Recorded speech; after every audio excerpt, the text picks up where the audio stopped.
Hello everyone, in this video we will complete. इससे पहले हमने टॉपिक स्टार्ट किया था levels of teaching. Level of teaching में हमने इसका फर्स्ट लेवल जो था उसको डिस्कस करना शुरू किया था, जो था हमारा मेमोरी लेवल ऑफ टीचिंग, जिसकी हमने मीनिंग, ऑब्जेक्टिव, नेचर और मेथड्स को इससे पहले की वीडियो में कंप्लीट किया है। अगर आप उसे कंप्लीट करना चाहते हैं तो इससे पहले की वीडियो में आप उसे देख सकते हैं। इस वीडियो में हम डिस्कस करेंगे रोल ऑफ टीचर और role of learner. So role of teacher क्या होता है मेमोरी लेवल ऑफ टीचिंग में? The teacher play a dominating role. Teacher जो है वो क्या होता है? डोमिनेटिंग रोल प्ले करता है। डोमिनेटिंग रोल कैसे? क्योंकि इससे पहले हम डिस्कस कर चुके हैं कि जो टीचर है वो प्राइमरी है, स्टूडेंट सेकेंडरी है। तो टीचर ही सारी चीज़ें ऑर्गेनाइज करता है, टीचर ही डिसाइड करता है कि क्या चीज़ कैसे ऑर्गेनाइज होगी, कैसे उसको प्लान करना है। He the authority to instruct, deliver, direct, control, evaluate performance. ये बहुत इंपॉर्टेंट है, I am repeating again. He और she is the authority to instruct, deliver, direct, control and evaluate the performance of the students। कौन? Teacher करता है। He is the stage setter, learner resource and management of classroom activity। सब कुछ teacher करता है। किसके अंदर? मेमोरी लेवल ऑफ टीचिंग में। ये टीचर का रोल है, ठीक है। नेक्स्ट पॉइंट है इसी के अंदर। सो in the level of teaching, right from the selection of subject matter is to evaluate the key process of teaching and learning remains with the teacher। कि सारी चीज़ें जो हैं वो कौन करता है? टीचर करता है। ऑर्गेनाइज करना, रिटेन करना, सारी चीज़ें हमारा कौन करता है? टीचर करता है। Role of learner is a passive one. आप अगर एक का रोल याद कर लेते हैं, दूसरे का अपने आप आपके माइंड में चलेगा। जो टीचर है वो एक्टिव होता है और जो लर्नर है वो क्या होता है? पैसिव होता है, ठीक है। नेक्स्ट पॉइंट है, this is because content of subject matter, teaching tools, teaching method, employ teaching, everything decided by the teacher.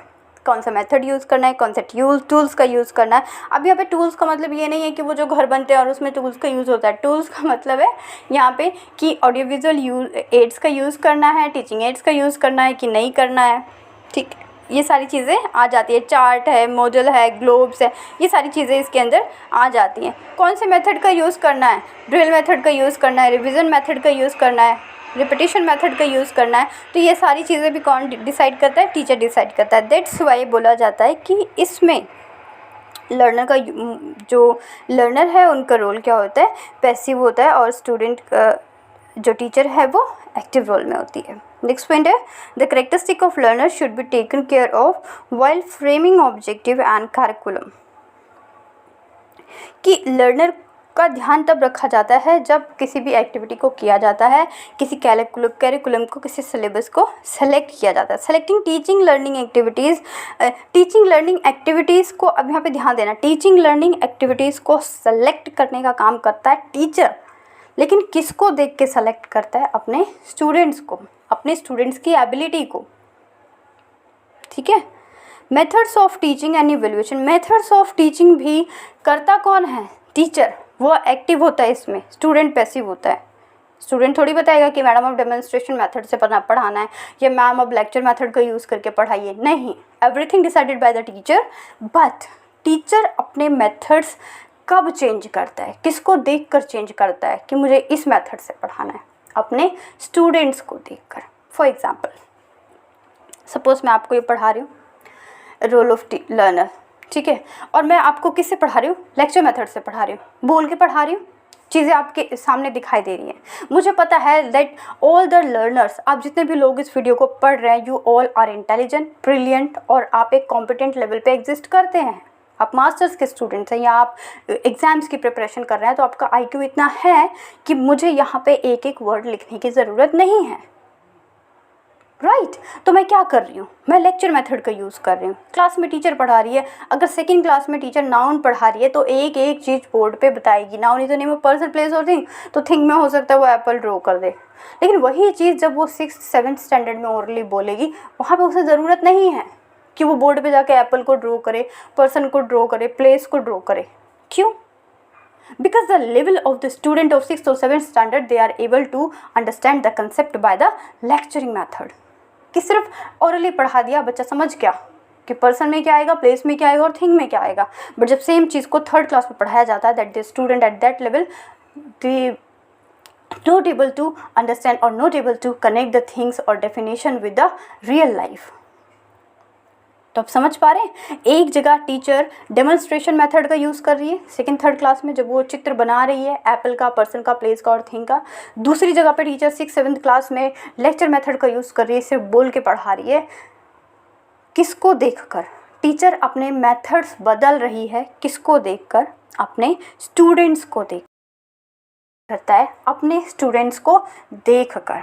हो सकता है पेपर में क्वेश्चन आ जाए, how will you going to select the teaching methods for your student. तो उसमें हो सकता है ये आएगा कि टू सी द एबिलिटी और कैपेबिलिटी ऑफ द स्टूडेंट और see the demand of the class और see the objective of toughness and easiness level of the topic और एनी कंटेंट।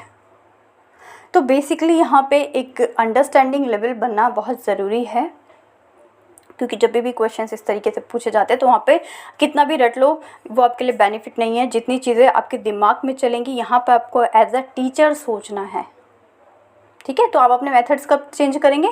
जब आपको लगेगा कि बच्चों को लेक्चर मेथड से समझ नहीं आ रहा, डेमोन्स्ट्रेशन मेथड से समझ में आएगा, तो आप उनको कुछ दिखा देंगे।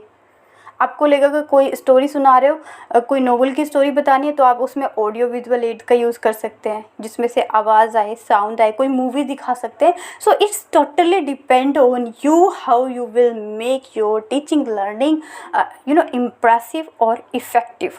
एक टीचर पे डिपेंड करता है कि वो अपनी लर्निंग को, अपनी टीचिंग को कितना इफ़ेक्टिव बनाए। ये एग्जाम्पल्स मैं आपको इसलिए दे रही हूँ ताकि आपका अंडरस्टैंडिंग लेवल में चीज़ें जाएँ कि किस तरीके से क्या चीज़ हो सकती है, राइट। अब हम इसी के अंदर कंप्लीट कर लेते हैं टीचिंग इक्विपमेंट। टीचिंग इक्विपमेंट क्या होते हैं, या फिर कभी कभी इसे टीचिंग टूल्स भी बोल देते हैं, टीचिंग टूल्स, ठीक है। Teaching equipment work and assistance in the process of teaching and learning. एक असिस्टेंट की तरह काम करते हैं। Different kind of teaching ads. अब एड्स को बहुत ध्यान से देखना है। टीचिंग एड्स जैसे कि विजुअल जो सिर्फ दिखाई दे, जैसे कि चार्ट। ऑडियो जो सिर्फ सुनाई दे, जैसे कि टेप रिकॉर्डर से आपने कोई चीज़ सुना दी बच्चों को, कोई स्टोरी सुना दी। And audio visual like your television, आपने प्रोजेक्टर पे दिखा दिया जिसमें चित्र भी दिख रहे हैं, जिसमें आवाज़ भी आ रही है। ये क्या होते हैं? आपके टीचिंग एड्स होते हैं। बहुत सारे एग्जाम्पल्स और हैं जैसे कि models, charts, maps, pictures, TV, radio etc.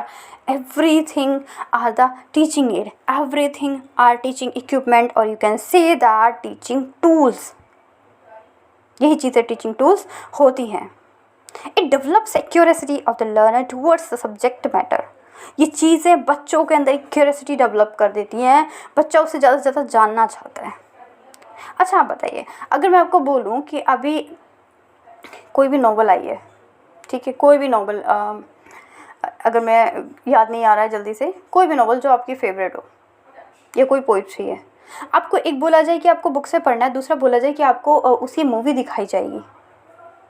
जैसे कि हैमलेट मूवी बनी आपकी हैदर, तो आपको बोला जाए कि आपको मूवी दिखाई जाएगी, तो आपका एक्साइटमेंट किस में ज़्यादा होगा? उसको बुक में पढ़ने में या फिर उसको ऑन स्क्रीन देखने में? ऑन स्क्रीन देखने में। क्यों? क्योंकि वहाँ पे चीज़ें आपको ऑडियो और विजुअल दोनों फॉर्म्स में दिखाई दे रही हैं, चीज़ें आपके माइंड में साइड बाय साइड वर्क करेंगी।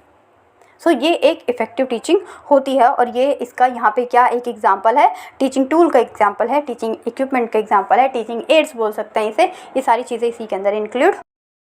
इवैल्यूएशन करने का काम भी टीचर करता है। अब अगर लर्नर की बात करूँ तो इसमें क्या होगा, लर्नर मतलब कि स्टूडेंट, मेमोरी लेवल पे टीचिंग होती है। जो लर्नर है वो पैसिव होता है, सब्जेक्ट मैटर में उसका कोई जो कंटेंट है वो उसकी वजह से सेलेक्ट होता है, टीचिंग टूल्स उसकी वजह से सेलेक्ट होते हैं। और लर्नर को ध्यान में तब रखा जाता है while framing the objective and curriculum. जब भी कोई टीचर ऑब्जेक्टिव को फ्रेम करती है या कैरिकुलम को फ्रेम करती है तब लर्नर्स को अपने माइंड में रखती है। इनफैक्ट टीचिंग जो टीचर्स हैं वो जब सेलेक्ट करते हैं एक्टिविटीज़ या फिर टीचिंग मेथड्स को सेलेक्ट करते हैं तब भी वो क्या रखते हैं, जो लर्नर्स हैं उनकी एबिलिटी, उनके इंटरेस्ट और कॉम्पिटेंसी लेवल को अपने दिमाग में रख आ जाती हैं। और टीचिंग यूज़ क्यों करते हैं टीचिंग एड्स का?